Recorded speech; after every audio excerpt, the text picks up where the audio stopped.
me this. Why popcorn? Why is the noisiest food in the solar system the snack of choice at the movies? And why do you have to mortgage your house to buy a medium popcorn and a Diet Coke? You can't blame people for smuggling food into the theater, but if you do bring your own movie meals in a paper bag, stop rustling the paper. Take it out of the bag, idiot. Are we clear on that? Good. My irritation begins after I sit down, but before the previews. I start getting irked when they show the commercials. Commercials in a movie theater. What am I, watching television here? I just paid $10 for a ticket and they're forcing ads on me for cars and beer and jeans. I can get that at home. In fact, I have TiVo. I can skip that at home. But I can't here because there is no way of knowing when the movie actually begins. Nobody can tell you.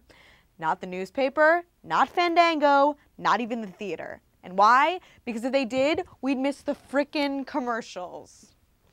Friends, let us not forget that we are in this together in the dark. Do not check for text messages or email on your little blue screen. It is irritating and distracting, and if I catch you doing it, I will have to kill you. Try not to sit directly in front of anyone. It seems like common sense, but some people are too dazed to take in their surroundings. And just because you can push your armrests up doesn't mean you get to lie across 3 seats and have sex in front of me. Use the backseat of your car or the basement. Or if you insist on spending $20 to ignore the movie and do the nasty, do it in the last row, okay? And one more thing. There is no point in talking to the characters on screen. If a woman is about to go into a room and there's an evil, drooling guy inside with a knife, please don't shout, "Don't go in there!" She can't hear you. None of the people in the movie can. You cannot change the action of the film. You can only irritate the human beings around you. And finally, don't stand up in front of me during the end credits. I want to know who the puppet master and the hamster wrangler are, goddammit. Oh, and one last item. If a character coughs, he or she is going to die. And when a character says, "everything is going to be all right," or any variation of it, it always means the opposite. It means doom.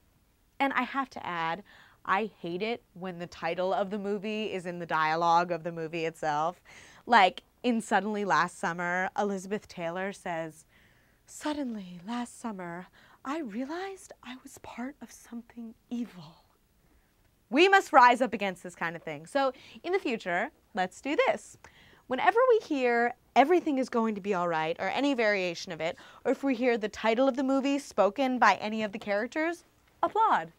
Not long and not loud, but just enough to know that we hypersensitive souls can find each other in the dark.